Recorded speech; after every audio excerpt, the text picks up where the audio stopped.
Teman-teman saya duduk di kursi roda ini sudah lebih dari 30 tahun.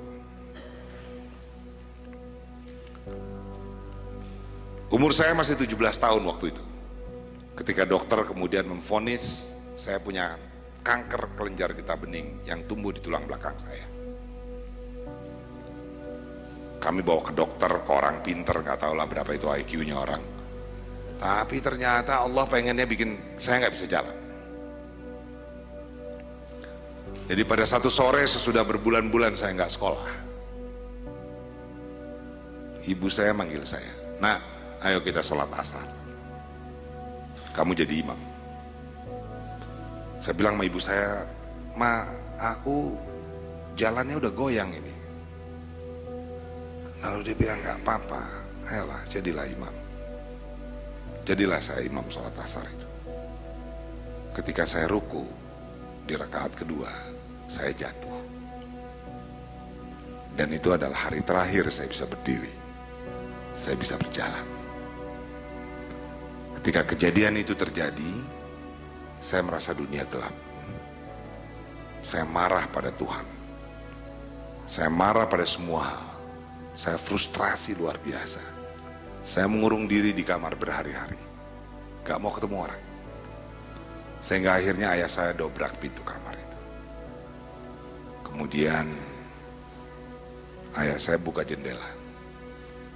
Dia duduk di sebelah dipan saya dan bilang, "Nak, ayah hanya ingin menyampaikan satu hal. Papa hanya ingin menyampaikan satu hal.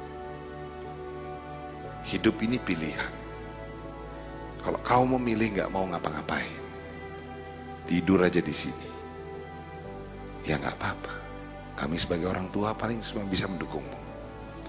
Tapi kalau itu pilihanmu, seumur hidup kau akan selalu merasa sedih. Karena kau akan selalu bandingkan hidup kau dengan orang lain. Dan setiap kali kau lihat orang lain mampu melakukan sesuatu yang dulu kau mampu lakukan, kau akan sedih. Ada pilihan kedua, nak. Itu seperti mendorong mobil di jalanan yang terjal. Gak boleh berhenti. Karena kalau berhenti mobilnya turun lagi. Harus terus didorong. Kalau kau capek nggak apa-apa, pelan tapi tetap dorong. Jangan berhenti.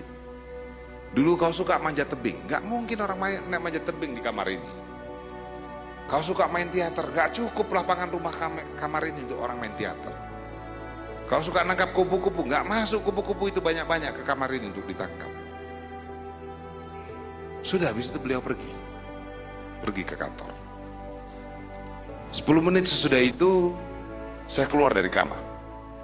Saya bilang pada ibu saya, "Ma, saya mau sekolah.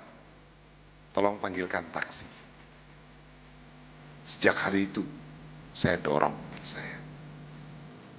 Susahnya setengah mati. Tapi kalau saya nggak berani dorong itu, nggak sampai saya di sini. Nggak mungkin saya bisa lihat lagi kampung saya di Payakumbuh itu. Nggak mungkin saya bisa lihat Lombok, New York, Paris, Gorontalo, dan seterusnya. Karena untuk naik pesawat aja susah aja setengah mati. So teman-teman, setiap orang pasti punya kesusahan. Anda pasti punya kesusahan masing-masing.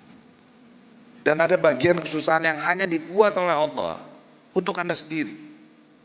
Untuk dihadapi. Berhentilah berharap orang lain mengerti apa yang Anda susahkan. Karena nggak bakalan. Satu-satunya cara adalah menghadapinya. Ketika Anda berani hadapi itu, maka ada sebuah kekuatan yang diberikan oleh Yang Maha Kuasa yang tidak diberikan kepada semua orang. Kekuatan itu adalah kekuatan memantul balik, yang akan membuat Anda memantul tinggi ketika Anda dihempaskan ke bawah. Jangan pernah takut pada kesusahan yang Anda hadapi. Apapun itu, jangan pernah menyerah. Selamat mendorong mobil Anda. Thank you.